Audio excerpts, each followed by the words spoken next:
आज की ये जो हमारी डिस्कशन क्लास है, तो आपने और हमने डिसाइड किया था कि पेपर 1 का डिस्कशन हम इसमें करेंगे। तो करें start paper first.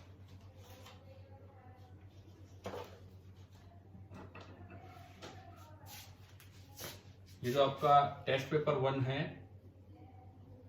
Advance level वाला, उसका डिस्कशन हम कर रहे हैं। अच्छा, इसमें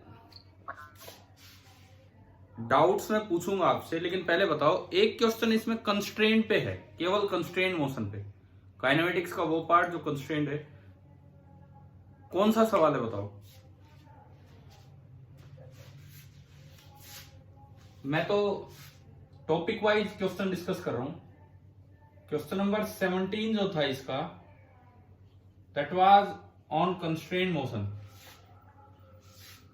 मुझे जहां तक लगता है कि ज्यादातर बच्चों से नहीं हुआ होगा 17 क्वेश्चन। मैं डायग्राम बना के अगर आपको याद दिलाऊं तो कुछ इस तरह का है कि जैसे एक ग्राउंड है, एक 60 डिग्री पे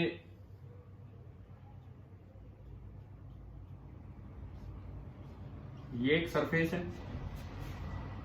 देन एक 30 डिग्री पे ये एक और सरफेस है। इस तरह का कोई अरेंजमेंट आपको दिखा रखा है। और एक गोला 10 मीटर का इधर बना रखा है, 17 मीटर ऊपर।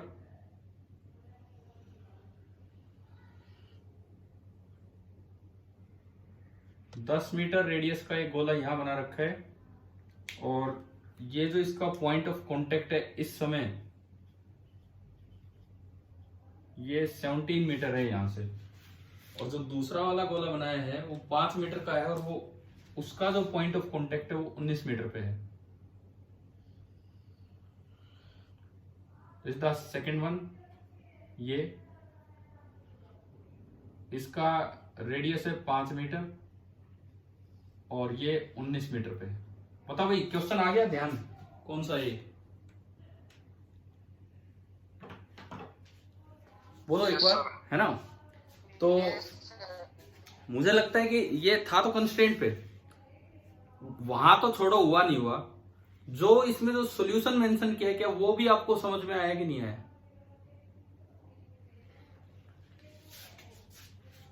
ये था इसमें सवाल, ये था कि ये वाला गोला नीचे उतर के आ रहा है विद ए स्पीड 9 मीटर पर सेकेंड। तो अगर एक गोला नीचे उतरेगा तो दूसरा ऊपर चलेगा, तो ये इसकी स्पीड क्या होगी? ये था ये सवाल। और फिर उसमें लिखा है कि फिल v/3 इन OMR। जो v आएगा उसको 3 से डिवाइड करके, कई बार ये भी गलती हो जाती है, v निकाल के उसको डिवाइड कर रहे हैं जबकि v/3 को करना है। अब मुझे बताओ, अब ये बाद में पेपर के बाद जब आपको ये विद सॉल्यूशन मिल चुका है, तब ये कितने बच्चों से हुआ ये वाला सवाल? हाँ भाई, किसी से हुआ क्या ये? अरे कुछ हाँ ना कुछ तो बोलो ताकि मैं समझाऊं फिर आगे। ठीक है, सुनो, एक हमने कॉन्टेक्ट कंस्ट्रेंट पढ़ा है, एक स्ट्रिंग कंस्ट्रेंट और एक कॉन्टेक्ट कंस्ट्रेंट। कॉन्टेक्ट कंस्ट्रेंट कहता है कि कभी भी दो बॉडीज अगर कॉन्टेक्ट में होंगी तो कॉन्टेक्ट सरफेस के परपेंडिकुलर डायरेक्शन में दोनों की स्पीड सेम होती है, नहीं तो कॉन्टेक्ट मेंटेन नहीं रह सकता स्मूथली। तो मैंने यहां पे क्या किया, ये इसकी कॉन्टेक्ट सरफेस बनाई। Let this be the contact surface. ये है इसकी कॉन्टेक्ट सरफेस, और ये बन गया कॉन्टेक्ट सरफेस का परपेंडिकुलर। ये है कॉन्टेक्ट सरफेस का परपेंडिकुलर। कॉन्टेक्ट कंस्ट्रेंट हमें ये बताता है कि जब भी दो बॉडीज कॉन्टेक्ट में हैं। अच्छा, कितने बच्चों को कॉन्टेक्ट कंस्ट्रेंट क्लियर है पहले तो ये बताओ, नहीं तो मैं एक हल्का सा कोई और एग्जांपल देके बताऊंगा। कॉन्टेक्ट कंस्ट्रेंट बताऊं पहले, आप फिर एक एग्जांपल समझिए, उसके बाद इस पे आते हैं। शायद आपने अपनी 11वीं क्लास में क्वेश्चन कर रखा हो, शायद, नहीं तो भाई कंस्ट्रेंट में बड़ी समस्याएं हैं फिर तो। यहां पे एक इस तरह का कोई रोड है, इस तरह की, ये रोड केवल वर्टिकली नीचे आ सकती है, दोनों साइड दीवारें हैं, इसके दोनों साइड दीवारें हैं। देखो मैं ये नहीं कह रहा कि सारा का सारा पेपर बना अभी हो जाएगा 40 मिनट में, आप जो समझ रहे हैं ना वो कॉन्सेप्ट ढंग से समझे, टाइम कितना ही लगे उसमें। ये रोड 1 है, ये वर्टिकली मूव कर सकती है इन दीवारों की वजह से, हॉरिजॉन्टली नहीं मूव कर सकती है, और इस फर्श की वजह से, इस फ्लोर की वजह से ये वेज केवल हॉरिजॉन्टली जा सकता है। तो आप यूं बताओ, जब ये रोड नीचे आएगी with some velocity v rod V R, तो वेज किधर जाएगा? राइट में। हाँ, आगे बढ़ेगा उधर, वी वेज उधर जाएगा। अब एक सवाल +1 में करवाया जाता है, मैं तो मतलब यही लेता हूं कॉन्टेक्ट कंस्ट्रेंट अच्छे से समझाने के लिए, कि वी रोड और वी वेज के बीच में क्या रिलेशन है। हर्षित हो क्या आप क्लास में? भाई ज्वाइन तो किया था आपने। तो ये ध्यान, हर्षित ये ध्यान है, ये वाला क्वेश्चन किया हुआ है +1, बाकियों ने भी कर रखा होगा। तो कॉन्टेक्ट कंस्ट्रेंट क्या कहता है सुनिए, आपकी जो कॉन्टेक्ट सरफेस है पहले वो ढूंढिए। कॉन्टेक्ट सरफेस जो है ना वो ये है, ये आपकी कॉन्टेक्ट सरफेस है, ठीक है। कॉन्टेक्ट सरफेस के परपेंडिकुलर डायरेक्शन में दोनों कॉन्टेक्ट बॉडीज की वेलोसिटी या एक्सेलरेशन सेम होती है। तो मैं ये डायग्राम 2 बार बनाता हूं यहां, एक बार मैंने बनाया रोड के लिए और एक बार मैंने बनाया वेज के लिए। मुझे कॉन्टेक्ट सरफेस के परपेंडिकुलर डायरेक्शन में दोनों की वेलोसिटी चाहिए, इस डायरेक्शन में, इस डायरेक्शन में। रोड जो है वो नीचे आ रही है, according to this diagram rod is coming downward, और ये एंगल है थीटा, मुझे चाहिए उस डायरेक्शन में कंपोनेंट। तो बताओ वी आर कोस थीटा या वी आर साइन थीटा? बताओ, ये 90, ये 90 माइनस थीटा, तो ये भी थीटा, तो वी आर का उधर कंपोनेंट क्या आएगा? V R cos theta. अब जो वेज है, वेज आगे जा रही है with some velocity V W, और मुझे इसका कंपोनेंट चाहिए इधर परपेंडिकुलर डायरेक्शन में। अच्छा, ये एंगल थीटा है तो कोरस्पॉन्डिंग एंगल ये भी थीटा होगा, तो इधर बताओ वी डब्ल्यू का क्या कंपोनेंट आएगा? V W sine theta. और कॉन्टेक्ट कंस्टेंट हमें कहता है कि V R cos theta that will be equal to V W into sine theta, और यहां से मेरा वी आर बराबर आ जाता है we W into tan theta. Constraint वाले चैप्टर में मेनली 2 ही चीजें सिखाई जाती है जिनका ज्यादा यूज होता है फिजिक्स के क्वेश्चंस में, एक स्ट्रिंग कंस्ट्रेंट और एक ये कॉन्टेक्ट कंस्ट्रेंट। तो बताओ 1 मिनट, क्या कॉन्टेक्ट कंस्ट्रेंट समझ आया क्या होता है? Yes sir. ठीक है, अब मैं इसको यहां अप्लाई करूंगा। तो मैंने दोनों की कॉन्टेक्ट सरफेस बनाई और फिर उसका परपेंडिकुलर देखा। तो जैसे यहां ये थी कॉन्टेक्ट सरफेस, यहां ये होगी टेंजेंशियल, कॉमन टेंजेंट, तो ये हो गया उसका परपेंडिकुलर डायरेक्शन। ये मतलब मुझे करना क्या है, मुझे दोनों की वेलोसिटीज का एक छोटा सा काम करना है। थोड़ा ज्योमेट्री का तो यूज होगा, यहाँ अच्छे से देखना होगा आपको। ये दोनों की वेलोसिटीज का कंपोनेंट करना है, किस डायरेक्शन में, किस डायरेक्शन में? ये जो ब्लू लाइन सी बनाई है मैंने यहाँ, अगर मैं इसको नाम ए दूं, इसको नाम बी दूं, तो ए और बी दोनों की वेलोसिटीज का कंपोनेंट मुझे इधर की तरफ करना होगा और कुछ नहीं। अच्छा, अब देखिए ज्योमेट्री लगाते चलेंगे। इस लाइन को मैंने आगे बढ़ाया जिधर मैं कंपोनेंट करना चाह रहा हूं, ये ए बी लाइन, ये आपकी ए बी लाइन, ये 60 डिग्री, ये 30 डिग्री, तो बीच का कितना बचा? 90। यानी कि ये लाइन और ये लाइन दोनों एक दूसरे के परपेंडिकुलर है। जो आपकी ये वाली वेलोसिटी है 9, वो तो इसके पैरेलल है, और जो वो वाली वेलोसिटी है v, वो उसके पैरेलल है, और ये दोनों सरफेस परपेंडिकुलर हैं। तो यानी कि ये दोनों वेलोसिटीज भी क्या है, एक दूसरे के परपेंडिकुलर। समझ आया क्या? परपेंडिकुलर है ना, समझ आ रहा है ना? ये दोनों वेलोसिटीज भी एक दूसरे के परपेंडिकुलर होंगे, ठीक है। तो अब मुझे किसी तरह से वहां एंगल तक पहुंचना होगा। मैंने माना let this angle be theta, let this angle be theta. तो पहले तो मुझे ये पता लगना चाहिए कि ये एंगल कितना होगा। अगर ये थीटा है तो भाई इसके और उसके बीच का एंगल, हाँ बिल्कुल सही, इसके और उसके बीच का एंगल कितना है? देखो ये मैंने वो V वाली लाइन बनाई, V वाली लाइन। V और 9 के बीच का पूरा एंगल कितना है? 90 डिग्री। V वेक्टर उधर है, 9 इसके पैरेलल है, तो V और 9 के बीच का पूरा एंगल 90 डिग्री है। मैंने V इधर बना के देखा, तो अगर ये थीटा तो ये कितना बचा? ये ऊपर ऊपर 90 माइनस थीटा, यानी कि ये जो आपका एंगल है दिस इज 90 माइनस थीटा। सबसे पहली बात तो ये बताओ, क्या यहां तक समझ आया है ना? कंपोनेंट अब तो करने आसान है। 9 का उस लाइन के अलोंग कंपोनेंट देखो, V1 अलोंग AB, ये कॉन्टेक्ट कंस्ट्रेंट है, that should be equal to V2 along AB। Simply यही आपका कॉन्टेक्ट कंस्ट्रेंट है। तो V1 अलोंग AB, V1 कितना? 9 और उधर cos थीटा, और V2 है V जो आपको निकालना है, और cos 90 माइनस थीटा क्या हो जाएगा? Sine theta. आपके मैं एक बार थोड़ा आपका सॉल्यूशन भी आपको क्लियर करूं। उन्होंने गलती से इसको G प्रिंट कर रखा है 9 को, है ना? दिख रहा होगा उसमें, अगर आपने सॉल्यूशन देखा हो तो इस क्वेश्चन का, उन्होंने गलती से 9 को G प्रिंट कर रखा है। एक तो 9 है, दूसरी बात अब यहां से आ गया V बराबर 9 इंटू कोट थीटा, ठीक है। अब कोट थीटा कैसे निकाल के लाएं इस ट्रायंगल से, मतलब इस ज्योमेट्री से, ये बताओ। कोट थीटा हम कैसे ढूंढ के लाएं यहां से?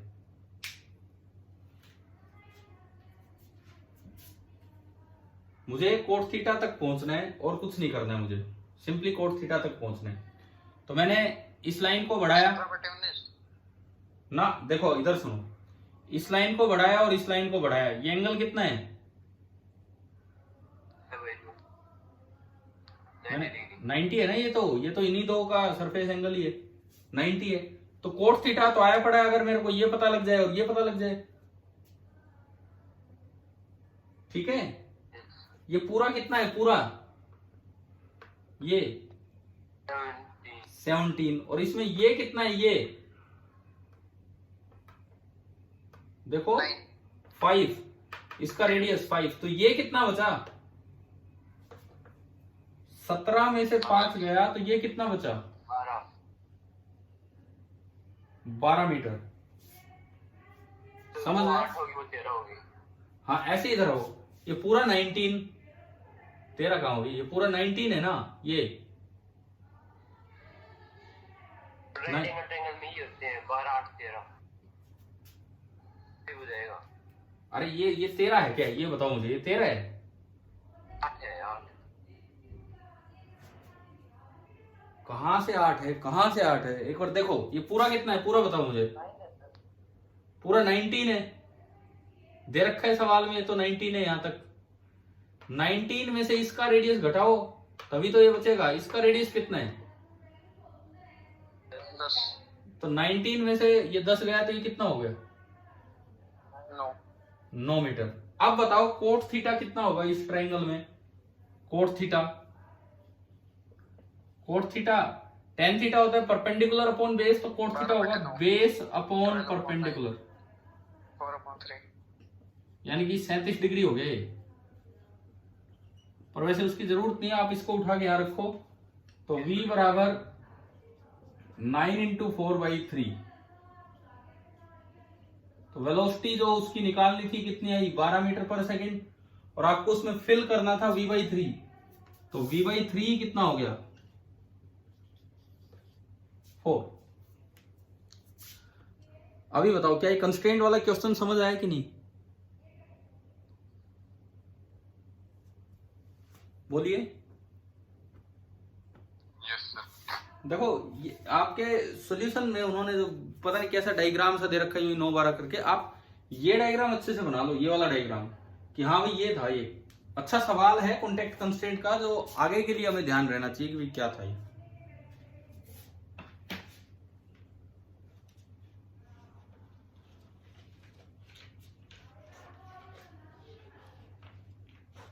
सेवनटीन्थ हो गया ना आपका?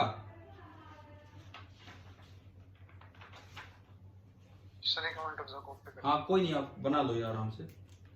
मुझे तब तक ये बताओ, क्या रोटेशन भी था क्या इस बार पेपर में, सिलेबस में? No sir, no sir. तो ये क्वेश्चन नंबर 12 तो मैंने तो अभी देखा था आपका पेपर, आपका अब डिस्कस करवाना था, तो एक बार मैंने देखा था अभी कि क्या क्या है इसमें एग्जैक्टली। तो एक एक सवाल मैंने देख लिया है, पूरा 18 सवालों में। तो जो क्वेश्चन नंबर ये है आपका 12th, ये तो रोटेशन पे है, टॉपलिंग वगैरह जो हम पढ़ते हैं, स्लाइडिंग बिफोर टॉपलिंग या टॉपलिंग बिफोर स्लाइडिंग, है ना। चलो कोई नहीं, अब इसमें आ गया तो इस पे क्या, अच्छा हो सकता है, चलो भाई। लेकिन फ्रिक्शन में मैं करवाता नहीं हूं, बिकॉज इसमें टॉर्क की जरूरत पड़ती है, बिना टॉर्क के ये होता नहीं है। तो टॉर्क तो हम डिसाइड वही करते हैं ना, रोटेशन वाले चैप्टर में ही पढ़ाते हैं टॉर्क को। हम ऐसे रिजल्ट बना के हम पहले भी कर सकते हैं, लेकिन बस नहीं था। चलिए मैं डिस्कस वही करवा देता हूं, अगला सवाल अब 12th।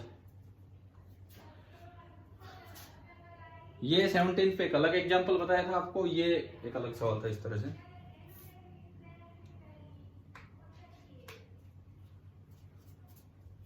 भाई नोट हो जाए तो बता देना, मैं फिर वेट ही कर रहा हूँ। हो गया सर। हो गया, ठीक है।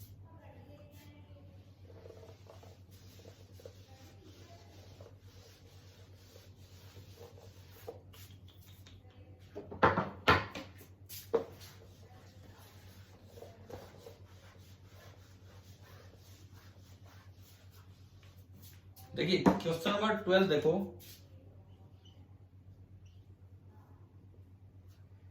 इसमें लिखता है कि एक ब्लॉक है जिसका मास 1 kg है और बेस 5x5 और हाइट 10 सेंटीमीटर। इस तरह का ब्लॉक है, ये हाइट तो उसकी 10 सेंटीमीटर है और बेस 5x5 सेंटीमीटर का है। मैंने एक फ्रंट फेस आपको दिखा दिया।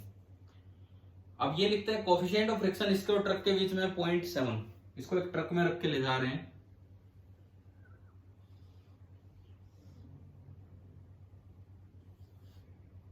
इस तरह का ये ट्रक आगे जा रहा है, ठीक है। ये तो पता नहीं ब्लॉक बन गया क्या बन गया। और यहां जो म्यू है it is given to be 0.7, ये दिया गया है। अब ये लिखता है as the acceleration of the truck is increase, जैसे जैसे आप धीरे धीरे एक्सेलरेशन बढ़ाओगे, तो पहले दो ऑप्शन कहता है इसमें, the block topples before it slide and block slides before it topple. तो आप कहते हैं बताओ टॉपल होने का मतलब क्या होता है? उछलना, लुढ़कना। हाँ, मतलब आगे या पीछे किसी भी एक साइड में लुढ़कना। जैसे आप किसी अलमीरा के धक्का मारते हो तो कई बार ऐसा नहीं होता कि वो खिसकने की बजाय टेढ़ी होने लग जाती है। Yes sir. तो ये टॉपलिंग है। क्या नॉर्मल होते हैं ना, उसकी डायरेक्शन चेंज हो जाती है। डायरेक्शन चेंज नहीं होती है, नॉर्मल का पॉइंट ऑफ एप्लीकेशन चेंज हो जाता है, डायरेक्शन चेंज नहीं होती है, डायरेक्शन ऊपर ही रहती है। तो देखो ये तो कैसे होता है रोटेशन से, अब सुनिए। ऐसे सवालों में कि ब्लॉक पहले टॉपल करेगा कि पहले स्लाइड करेगा, आपको दो चीजें निकालनी होती है कि स्लाइडिंग के लिए तो ट्रक में कितनी एक्सेलरेशन होनी चाहिए और टॉपलिंग के लिए ट्रक में कितनी एक्सेलरेशन होनी चाहिए। उससे डिसाइड होगा कि पहले स्लाइडिंग करेगा या पहले टॉपल। मान लो मैं डिसाइड करूं कि ये स्लाइडिंग कब करेगा, तो आप केवल इस ब्लॉक का एफबीडी सोचिए, केवल ब्लॉक का। इस पे नीचे क्या लग रहा होगा? mg, ऊपर नॉर्मल। और बताओ कौन सा है फोर्स जो इसको ट्रक के साथ ले जा रहा है? फ्रिक्शन। फ्रिक्शन। किधर लग रहा है फ्रिक्शन? आगे। कौन सा फ्रिक्शन लग रहा है? स्टैटिक। काइनेटिक ही हो गया जब तो स्लाइड ही कर जाएगा। हम साथ साथ लेके चल रहे हैं इसे, तो ये जो फ्रिक्शन लग रहा है स्टैटिक। सबसे पहले मैं कंडीशन निकाल रहा हूं, एक्सेलरेशन रिक्वायर्ड फॉर स्लाइडिंग, कि स्लाइडिंग स्टार्ट होने के लिए कितनी एक्सेलरेशन चाहिए, पहले मैं ये निकाल रहा हूं। आप बताओ ब्लॉक का एपीडी समझ आ गया है क्या? और ब्लॉक इस ट्रक के साथ साथ जा रहा है ए एक्सेलरेशन से, ठीक है। न्यूटन लॉ लगाओ, वर्टिकली आपने फोर्स बैलेंस किया तो N is equal to mg, horizontally एक ही फोर्स लग रहा है static friction, Fs is equal to mass into acceleration. हो गया भाई? यहां तक बताओ, समझ आया यहां तक? अब हम कंडीशन लगाते हैं कि static friction must be less than और equal to limiting friction. Static friction must be less than और इक्वल टू लिमिटिंग फ्रिक्शन। इस स्टैटिक फ्रिक्शन की तो वैल्यू है m into a, static friction की तो वैल्यू है m इंटू ए, और लिमिटिंग फ्रिक्शन होता है mu into N, but n is mg। आया ना समझ? It means a should be less than और equal to mu g for avoiding the slipping, यानी कि a should be less than और इक्वल टू म्यू कितना दिया इसमें 0.7, जी आप 10 ले लो,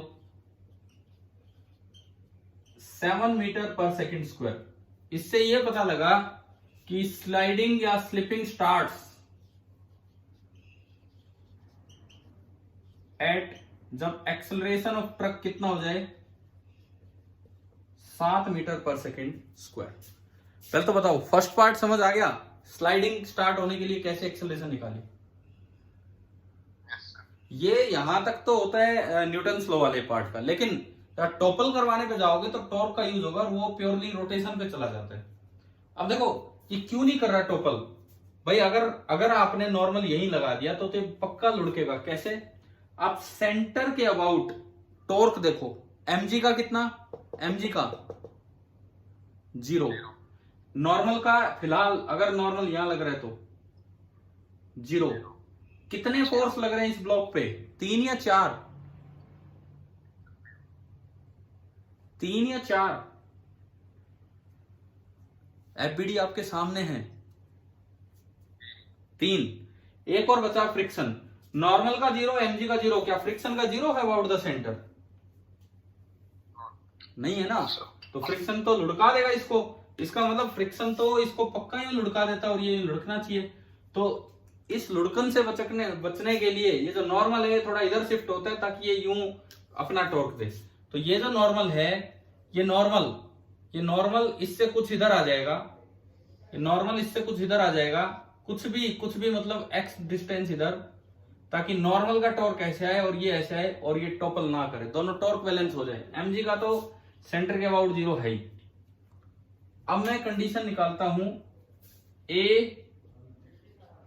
रिक्वायर्ड फॉर टॉपल या टॉपलिंग के लिए क्या कंडीशन होगी वो देखते हैं। तो अगर ये टॉपल ना करे तो उसके लिए दोनों टॉर्क बैलेंस होने चाहिए।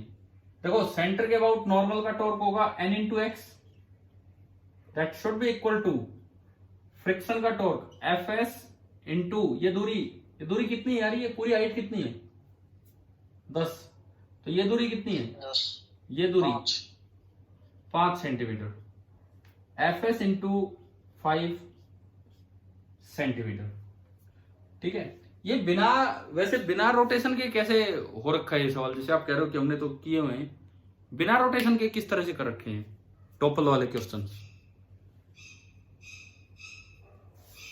चलो आप देखना अपने नोट्स में, अपनी कॉपी में देखना कि बिना टॉर्क के कैसे हो रखा है, बिकॉज ये टोपल का टॉर्क तो सर ने रोटेशनल में समझाया था, उससे पहले तो बताया नहीं। हाँ तो टॉर्क के बिना तो होगा नहीं ना ये।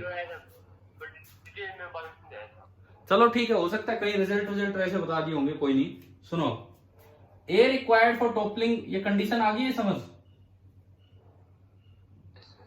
ठीक है, अब इसमें मैं किस पे लिमिट लगाऊं? एक्स पे। कैसे बताओ, कैसे, क्या लिमिट लगेगी एक्स पे? क्या लिमिट लगेगी एक्स पे? बराबर हो जाएंगे टॉर्क तो टोपल कैसे हो जाएगा? हाँ तो लास्ट कंडीशन निकालेंगे कि बस कब तक ये बराबर रह सकते हैं, कब तक ये बराबर रह सकते हैं, वो कंडीशन निकालनी है। देखो कैसे निकलेगी, सुनिए। Fs की वैल्यू कितनी है न्यूटन लॉ से? m इंटू ए, तो आपकी इक्वेशन बनी n into x that is equal to m into a into 5, और n की वैल्यू भी है मेरे पास, n कितना है, n mg, m से m गया। ठीक है, यहां से x आ रहा है a बाई जी और इंटू 5 सेंटीमीटर। अब आप डायग्राम देख के बताओ x की मैक्सिमम से मैक्सिमम वैल्यू कितनी हो सकती है? ना 2.5, 5 तो पूरा है, नॉर्मल तो इतना बस यहां तक आ सकता है ना, कितना हो सकता है? लेस देन और इक्वल टू, समझ आ रहा है क्या? सर हाँ, अरे 5 तो पूरा है, तो x तो यहां से सेंटर से इतना इधर कितना शिफ्ट हो सकता है? 2.5। समझ गए हो ना, 5 का तो बेस है। तो मैंने x की वैल्यू रखी a by g into 5 centimetre is less than और इक्वल टू 2.5 सेंटीमीटर। सेंटीमीटर से सेंटीमीटर गया तो a इज लेस देन और इक्वल टू g ऊपर गया और 2.5 बाई 5 g बाई 2 मतलब 5। यहां से आ रहा है a इज लेस देन और इक्वल टू 5 मीटर पर सेकेंड स्क्वायर। देखो पिछली बार a आ रहा था लेस देन और इक्वल टू 7 मीटर पर सेकेंड स्क्वायर और इस बार आ रहा है 5। इसका मतलब अगर मैं ये टोपल वाला केस लूं तो it will start at a बराबर 5 मीटर पर सेकेंड स्क्वायर। हमने न्यूटन लॉ से वो स्लाइडिंग का मैक्सिमम केस निकाला और यहां से टॉपलिंग का निकाला रोटेशन से। अब बताओ स्लाइडिंग तो स्टार्ट हो रही है 7 पे, जब ट्रक की एक्सेलरेशन 7 बनेगी तब तो ये स्लाइड करेगा और ट्रक की एक्सेलरेशन 5 बनेगी तो ये टॉपल करेगा। तो पहले टॉपल हो रहा है कि पहले स्लाइड कर रहे हैं? टॉपल हो गया ना। ट्रक की एक्सेलरेशन आप धीरे धीरे बढ़ा रहे हो, सवाल में दिया है। तो as the acceleration of the truck is increase, यानी कि इसमें क्या बनेगा, the block topples before it slide. तो आप बताओ ए और बी में से ए सही है, ये समझ आ गया आपको? ठीक है। अब अगले दो ऑप्शन हैं। कौन सा टॉपल वाला केस? देखो कोई ब्लॉक है, ट्रक वाले से पहले हमें वो वाला केस देख लेना चाहिए। अभी तो समय भी नहीं है, बोर्ड पे जगह भी नहीं है। आप अपनी कॉपीज में देखना, सिंपल ग्राउंड पे कोई ब्लॉक रख के सर ने आपको प्लस 1 में करवाया होगा, उस पे धक्का मारते हैं तो कब वो टॉपल करता है या कब वो स्लाइड करता है, ये वाला केस। अब मैं आ गया ट्रक वाले केस पे। हमने इस ब्लॉक का एफबीडी बना लिया, ये फोर्स हो गए। अगर नॉर्मल बीच से लगाता तो नॉर्मल का टॉर्क भी 0, एमजी का भी 0 और फ्रिक्शन यूं पलट देता, और यूं पलटने के चांस भी है। ट्रक में कोई अलमीरा रखी है, आप ट्रक को एकदम से एक्सेलरेट कराओगे तो अलमीरा के किधर जाने के चांस है, गिरने के? पीछे है ना, पीछे है, वो टॉपल करेगा। क्यों टॉपल करेगा? फ्रिक्शन के टॉर्क के कारण। कोई वहां खड़ा तो है नहीं उसको धक्का मारने के लिए, वो फ्रिक्शन का टॉर्क क्यों आएगा और वो अलमीरा पीछे जाएगी। उस फ्रिक्शन के टॉर्क को बैलेंस करने के लिए नॉर्मल यहां की बजाय थोड़ा इधर शिफ्ट हो जाता है। मतलब ट्रक का ये वाला हिस्सा ज्यादा दबाव दे रहा होगा इस पे, अलमीरा पे, ये वाला हिस्सा कम, तो नॉर्मल का जो एप्लीकेशन पॉइंट है वो थोड़ा इधर शिफ्ट हो जाएगा। अगर ये टॉपल नहीं कर रहे तो नॉर्मल का टॉर्क और फ्रिक्शन का टॉर्क बैलेंस हो जाते हैं। एमजी का तो 0 ही रहता है सेंटर के अबाउट। तो n into x is equal to F S into 5। क्या ये इक्वेशन आई क्या समझ, ये वाली इक्वेशन? Yes sir. ठीक है। तो ये कब तक हो पाएगा, ये कंडीशन कब तक मेंटेन रह पाएगी, वो एक्स चेक करना पड़ेगा। एक्स की ज्यादा से ज्यादा वैल्यू कितनी हो सकती है? नॉर्मल इससे बाहर तो निकल ही नहीं सकता है, 2.5, यानी कि x should be less than और इक्वल टू 2.5। मैंने जो x आया वो इसमें पुट किया और वहां से एक्सेलरेशन ये आई। जब तक ट्रक 5 मीटर पर सेकेंड स्क्वायर तक की एक्सेलरेशन से जा रहा है तब तक ब्लॉक ना स्लाइड करेगा ना टॉपल करेगा। 5 पहुंचते वो टॉपल ही कर जाएगा। तो स्लाइडिंग से पहले टॉपल होने लग रहा है। समझ आया? Yes sir. अगर ये छोटा आ जाता, मान लो ये 4 आ जाता, 3 आ जाता, तो जब ट्रक की 3 ही पहुंचती तो उससे पहले वो स्लाइड करने लग जाता पीछे की तरफ। टॉपल करने की बजाय वो स्लाइड कर जाता है इस तरह से। अब मैं चलूं इसके बचे हुए 2 ऑप्शंस पे। ये लिखता है कि फॉर ए बराबर 4 मीटर पर सेकंड स्क्वायर। अच्छा देखो यार, ऐसा मत मानो कि मैकेनिक्स होगी +1 की होगी, जो भी है। अब इन क्वेश्चंस के थ्रू ही, पेपर के थ्रू ही कॉन्सेप्ट सीखते चलो। एक क्वेश्चन पूरा एक कॉन्सेप्ट सिखा जाता है हमें। ठीक है, आज का ये दूसरा ही सवाल चल रहा है, लेकिन हमने 2 ठीक ठाक से कॉन्सेप्ट सीखे। अब ये कहता है कि अगर ट्रक की एक्सेलरेशन 4 मीटर पर सेकंड स्क्वायर होती, दोनों ऑप्शंस में यही कह रहे हैं। तो पहले बताओ, अगर 4 होती एक्सेलरेशन तो क्या ये टॉपल या स्लाइड करता? नहीं करता। तो नॉर्मल चल रहा होता, नॉर्मल केसेस चल रहा होता। तो 4 होती तो कौन सी एक्सेलरेशन लग रही होती ना, कौन सा फ्रिक्शन लग रहा होता इस पे? स्टैटिक की काइंड, लिमिटिंग स्टैटिक लग रहा होता ना।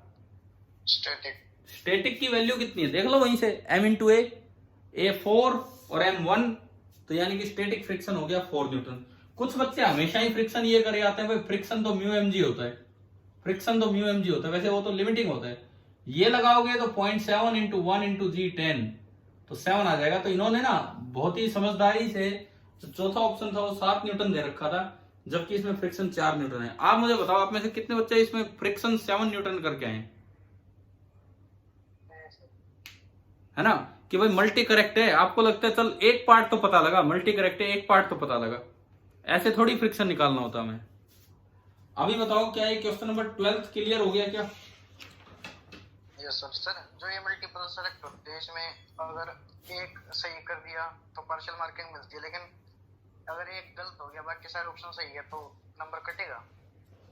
भाई यार वो तो उसमें लिखा रहता है ना कितना क्या है क्या नहीं है, पता नहीं, पढ़ा नहीं मैंने। तो उसमें होगा शायद कटता होगा।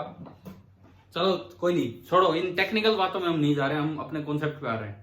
आप अब ये बताओ क्या इसमें कोई कुछ, ये वैसे था रोटेशन का, अब ये तो समझ में आ गया होगा कि ये तो रोटेशन वाले चैप्टर का है, यहां तक का नहीं था, फोर्स तक का।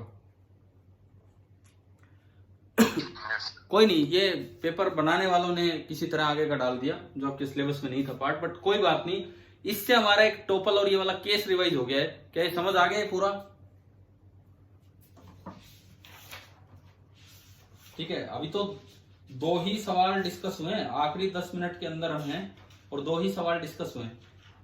बताओ कोई एक और सवाल डिस्कस कर लेते हैं, कोई भी एक और बताओ आप लोग, कौन सा करें? कोई सा भी। सर जो फर्स्ट क्वेश्चन दे रखा है इसमें ये बताओ कि जो वेलोसिटी दे रखी है नीचे की तरफ डायरेक्शन है कहाँ है? क्या क्या क्या जो फर्स्ट क्वेश्चन दे रखा है इसमें, जो डायरेक्शन दे रखी है वेलोसिटी की नीचे दे रखी है ना v0/2। हाँ ये नीचे की तरफ दे रखी है। करवाऊं फर्स्ट करूं? ठीक है, स्टार्टिंग में तो सर हॉरिजॉन्टल में थी, हाँ बाद में नीचे की तरफ इधर होगी। करेंगे, देखते हैं एक मिनट, कराना कराता हूँ। एक और सवाल हो पाएगा, लेकिन है ना, इससे ये बात समझो, आप पेपर अच्छे से अटेम्प्ट करके आओ डिस्कशन के लिए, है ना। कितने अच्छे अच्छे सवाल हैं, ढंग से समझनी है आपको ये चीजें। क्वेश्चन नंबर फर्स्ट और हम कर लेते हैं जल्दी जल्दी। ये कहता है कि एक इस तरह का कोई सिस्टम है, XY एक्सिस जैसे दिए हुए हैं, फ्री फ्रॉम ग्रेविटी, कोई mg का रोल नहीं है, electric field is along the negative x direction. Electric field जो है वो नेगेटिव x डायरेक्शन में है, इधर की तरफ। उसके बाद एंड इट इज कांस्टेंट, ये E कांस्टेंट है। The particle having mass m and charge q is projected along x direction with a speed v0। यहां से कोई पार्टिकल को आगे फेंका with some speed v0, mass m है और चार्ज q है। अच्छा जी, an additional force F vector is c cross v, where v velocity है और c कोई भी एक कांस्टेंट वेक्टर है। एक और फोर्स इस पे लगा c क्रॉस v, आगे चल के आपको पता लगेगा कि ये मैग्नेटिक फोर्स होता है, वहां आएगा q into V cross v, आगे चल के पता लगेगा कि ये मैग्नेटिक फोर्स का एक्सप्रेशन है। The charge comes out of the region with a speed v0/2। ये चार्ज ना ऐसे निकला है ऐसे, और ये यहां निकल के आ रहा है विद सम स्पीड v0/2, और ये डायग्राम में आपको दिखा रखा है ये डिस्टेंस कितनी है, d। हाँ जी बताओ, यहां तक समझ आया? क्योंकि d में ऑप्शन है आपके सारे, d का यूज करके तो आपको ये बताना है कि E कितना होगा, E का मैग्नीट्यूड क्या होगा, ये बताना है। अगर ये फोर्स नहीं लगता तो ये मुड़ नहीं सकता था, अगर ये फोर्स नहीं लगता तो ये मुड़ ही नहीं सकता था। क्यों? आपने आगे फेंका और Q पॉजिटिव मान लो तो फोर्स किधर लगेगा, फील्ड की डायरेक्शन में। फील्ड किधर है, पीछे, तो यानी कि ये रुकता और यूं मुड़ जाता, पर ये बेंड हुआ। ये काम मैग्नेटिक फोर्स का होता है, वही लगता है इस फॉर्म का और वो उसको बेंड कराता है। छोड़ो, इतनी जानकारी की जरूरत नहीं थी इस सवाल के लिए। आप जब भी कोई ऐसे कॉम्प्लिकेटेड फोर्सेज आए और 2 जगह की स्पीड दे रखी है, मतलब आपको 2 जगह की काइनेटिक एनर्जी दे रखी है। काइनेटिक एनर्जी इनिशियल कितनी, half m v0 square, kinetic energy final half m v0/2 का स्क्वायर। तो मेरे दिमाग में आना चाहिए कि यार वर्क एनर्जी थ्योरम का यूज कर लिया जाए, क्योंकि एक फोर्स बड़ा अननोन सा है, बड़ा ही अननोन सा फोर्स है ये। वर्क एनर्जी थ्योरम क्या कहती है? नहीं हो जाएगा, क्या? -u²=2s। अच्छा, एक्सेलरेशन कांस्टेंट है क्या? मैं आपको कई बार कह रहा हूं, अगर ये फोर्स नहीं लग रहा होता तो बात अलग थी, क्या एक और फोर्स आ गया कि नहीं? और ये फोर्स कहीं भी कांस्टेंट नहीं है, ये फोर्स कभी भी कांस्टेंट नहीं है, क्योंकि इसमें वेलोसिटी आ रही है और वेलोसिटी तो वेरिएबल है, धीरे धीरे चेंज होगी। समझ आया कि नहीं बताओ? देखो मैं दोबारा, फोर्स है, वर्टिकल नहीं है। वर्टिकल तो वर्ड यूज मत करो, वर्टिकल कहाँ है? और इसमें कहीं बोला है, उसमें सी वेक्टर की कोई डायरेक्शन ही मेंशन नहीं की इस सवाल में। कोई डायरेक्शन मेंशन नहीं कर रखी, बोला है कि सी कोई भी एक कांस्टेंट वेक्टर है। मैं आपको फिर भी बता दूं ये फोर्स पता है कैसा है, सी क्रॉस वी। आप जानते हैं कि क्रॉस प्रोडक्ट की डायरेक्शन हमेशा दोनों वेक्टर्स के परपेंडिकुलर होती है। तो ये फोर्स पता है कैसा लगेगा, अभी इधर लग रहा होगा क्योंकि इधर बैंड हो रहा है, नहीं तो ऊपर लग रहा होता। फिर ये इधर लगेगा, फिर ये इधर लगेगा, फिर ये इधर लगेगा और फिर ये ऐसे होगा। अब समझ गए आप ये दूसरा फोर्स कैसा है? हाँ ठीक है, तो एक्सेलरेशन कांस्टेंट नहीं है तो आप ऐसी कोई इक्वेशन यूज ना करें। तो work done by all the forces equal to change in kinetic. हाँ ठीक है, देखो गलतियां होंगी पेपर में अभी, लेकिन हम इसीलिए ये पेपर देते हैं यहाँ, आप लोग इसीलिए पेपर देते हैं ताकि फाइनल एग्जाम तक कुछ चीजें सीख के चले अच्छे से। डिस्कशन भी इसीलिए मैं तो टाइम लगा लगा के करवा रहा हूँ एक एक सवाल पे। समझ आ रहा है ना? आज 3 ही सवाल हो रहे हैं, लेकिन आप ये तीनों कर लेना अभी अच्छे से, री अटेम्प्ट करना इनको और पेपर 1 फिर पूरा अटेम्प्ट करना। देखिए इधर सुनो, work done by all the forces में 2 फोर्स हैं, एक तो इलेक्ट्रिक फोर्स और एक वो एफ वाला फोर्स, दैट इज केई फाइनल माइनस केई इनिशियल। अब बस आखिरी स्टेप, इसका वर्क कितना है बताओ? आपको ये दिख रहा है ये फोर्स हमेशा डिस्प्लेसमेंट के परपेंडिकुलर रहेगा। हाँ भाई ये नजर आ रहा है क्या? क्योंकि ये फोर्स वेलोसिटी के परपेंडिकुलर है तो इसकी पावर कितनी होगी? पावर का क्या फॉर्मूला होता है? F.V। क्योंकि ये फोर्स वेलोसिटी के परपेंडिकुलर है तो हर इंस्टेंट पे इसकी पावर कितनी है? 0। यानी कि dW/dt 0 है तो dW कितना हो गया? 0। मतलब हर वक्त इसका फोर्स का वर्क 0 होना है। या फिर वैसे मैंने डायग्राम से आपको समझाया, हर समय फोर्स इसके स्मॉल डिस्प्लेसमेंट ds के परपेंडिकुलर लगेगा। तो बताओ इसका वर्क आ गया समझ? बोलो भाई, क्लियर है सभी को इसका वर्क? ठीक है, इसके बाद इलेक्ट्रिक का वर्क देखिए। इलेक्ट्रिक का वर्क, ये मान लो मैंने इसको सीधा ज्वाइन किया तो इसका डिस्प्लेसमेंट ये होगा s। डिस्प्लेसमेंट में बोल रहा हूं s। हाँ भाई ठीक है, और इलेक्ट्रिक फोर्स इस पे लगेगा इधर फील्ड की डायरेक्शन में, और वो कांस्टेंट फोर्स है क्योंकि फील्ड कांस्टेंट है, वो कांस्टेंट है। कांस्टेंट फोर्स का वर्क होता है F.S होता है कांस्टेंट फोर्स का वर्क, पता है ना हमें? F इलेक्ट्रिक इधर, S इधर, और इनके बीच का एंगल मुझे चाहिए। सपोज ये एंगल थीटा है और ये 90 है, तो बताओ ये वर्क क्या लिखा जाएगा? ये वर्क लिखा जाएगा Q into E into S और into cos of 90 plus theta. बताओ ये इतना आ गया समझ? कोस 90 प्लस थीटा क्या होता है? Minus sine theta. ठीक है, और इस ट्राइंगल में अगर आप साइन थीटा देखोगे तो मैं dy/s लिख सकता हूं साइन थीटा को, minus Q into E into S into dy/s। S से S गया, S मुझे पता भी नहीं था। तो बताओ इलेक्ट्रिक फोर्स का वर्क आ गया माइनस QED। तो बस अब तो ये लगाना है, माइनस QED इलेक्ट्रिक का वर्क, दूसरे का 0 बराबर काइनेटिक एनर्जी फाइनल mv0²/8 नजर आ रहा है मुझे तो, और minus kinetic energy initial mv0²/2। और अब आप ये आगे आप सोल्व करोगे, माइनस माइनस कट जाएगा और E आ जाएगा। अब काम आंसर आ जाना चाहिए। बताओ क्या ये समझ आ गया है यहां तक? देखिए समय पूरा हो गया है और आज 3 सवाल डिस्कस हुए हैं। Question number 1, then question number 12 and then question number 17। First, 12th and 17th। अब मैं चाहूंगा कि आप बचे हुए पेपर को भी बहुत अच्छे से सोल्व करें घर पे इस क्लास के बाद भी, ताकि हम इसको बहुत अच्छे तरीके से डिस्कस कर सकें। Thank you.